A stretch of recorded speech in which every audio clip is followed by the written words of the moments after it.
تو یہ بخاری مسلم دونوں میں موجود ہے کہ انسانی شکل میں حضرت اسرائیل علیہ السلام آئے اور کہا کہ حضرت موسیٰ علیہ السلام سے کہا کہ آپ اپنے رب کے حکم کو اوبے کیجئے، یعنی اپنی جان میرے والے کرو. ان چندہ چلتا پھرتا بندہ ہوئے، انہوں نے کہا ہاں جی سر چلو تیاری جے.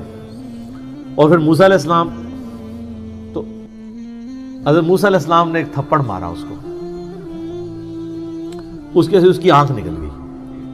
اب ظاہر ہے کہ حضرت موسیٰ کے ساتھ تو مس بیہیو نہیں کر سکتا تھا نا، اللہ کا بھیجا ہوا پیغمبر تھا وہ. اور آپ کو پتہ ہے یہ چاروں فرشتوں کے پیغمبر ہیں، جبرائیل، میکائیل، اسرافیل اور اسرائیل یعنی ملک الموت علیہم السلام اجمعین. یہ انبیاء کے یعنی فرشتوں کے انبیاء ہیں، اسی وجہ سے یہ انسانوں کے انبیاء کے استاد بھی ہیں، ورنہ نبی کا استاد غیر نبی نہیں ہو سکتا. یہ میں آپ کو لاجیکلی بتا رہا ہوں. تو حضرت جبرائیل علیہ السلام انبیاء میں سے ہیں، فرشتوں کے انبیاء میں سے. تو وہ پھر اللہ تعالیٰ کے پاس واپس چلے گئے. حضرت ملک الموت کہا کہ یا اللہ مجھے اس بندے کے پاس بھیجا ہے جو مرنے کو پسند نہیں کرتا. مرنے کو تو کوئی بھی نہیں پسند کرتا. تو اللہ تعالیٰ سے انہوں نے ریکویسٹ کی تو اللہ نے ان کی آنکھ ان کو واپس کر دی. یار حضرت اسرائیل علیہ السلام کی آنکھ نکل جائے تو وہ کس سے ملتی ہے؟ اللہ سے. تو آپ کا تو فرید الدین گنج شکر کا واقعہ مشہور ہے کہ انہوں نے کہ آن دے آنکھ آندی ہے تو آن دے. سر کوئی نہیں آنکھ دے سکتا. ہاں اللہ اگر کسی نبی کو معجزہ دے جیسے کہ حضرت عیسیٰ علیہ السلام کے لیے آتا ہے وہ تو ثابت ہے، ورنہ اگر وہ کہتا ہے کہ بزرگ بھی دے سکتا ہے تو اس بزرگ کے ماننے والوں کی آنکھ نکلوا دیتے ہیں، جا کے بزرگ سے لے کے بتائیں. کوئی کچھ نہیں کر سکتا، اسرائیل بھی نہیں کر سکتا. اچھا ایک کہتے ہیں اسرائیل کو روح کھو لی، گیچی مروڑ دے 2 منٹ تہاڈی روح کھونے والے ہو. تو وہ تو پیغمبر تھا نا. بخاری مسلم میں حدیث ہے کہ اللہ تعالیٰ کسی پیغمبر کو اس وقت تک موت نہیں دیتا جب تک کہ اس کے سامنے یہ آپشن نہ رکھ دے کہ وہ چاہے تو اپنی امت کے پورے ٹینیور تک زندہ رہے. اور بخاری مسلم میں الفاظ ہیں کہ نبی علیہ السلام کو بھی یہ آفر آئی تھی، لیکن آپ نے اللہ کو اللہم رفیق الاعلیٰ کہہ دیا تھا، ورنہ آپ قیامت تک زندہ رہتے. اپنے امت، آپ کی تو امت کا ٹینیور بھی لمبا ہے.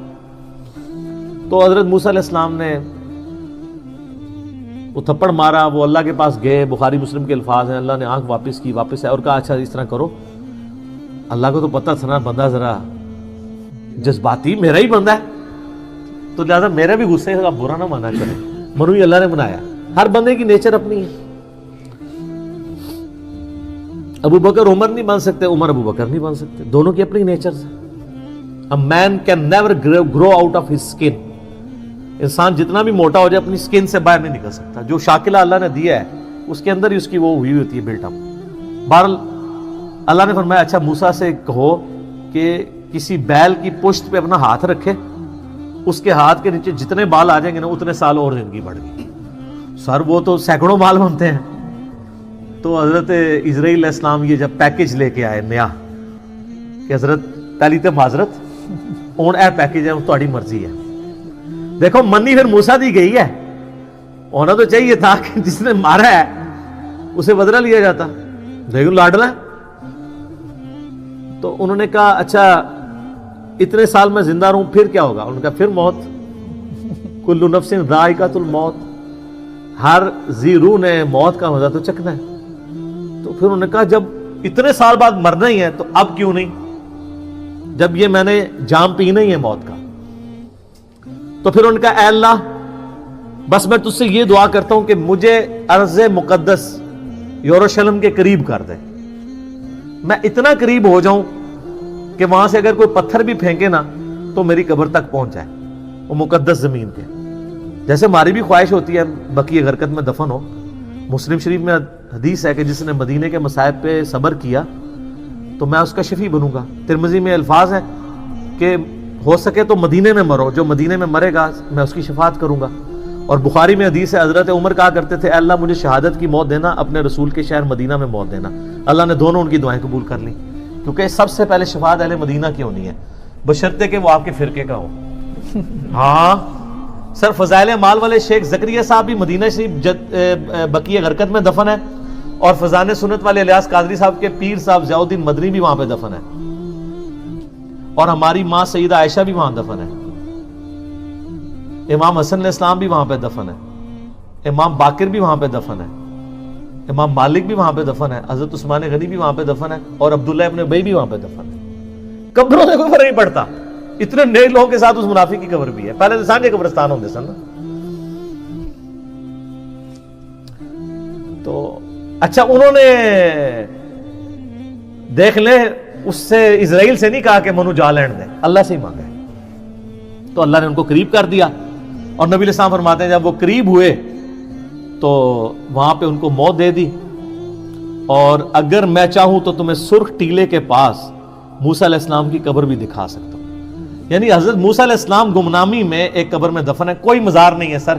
مزار یا لوگوں کا آنا اگر بزرگی کی دلیل ہو تو وہ بزرگ جس کا نام قرآن میں 125 دفعہ ہے موسیٰ علیہ السلام، اس کی قبر بھی ان نون ہے۔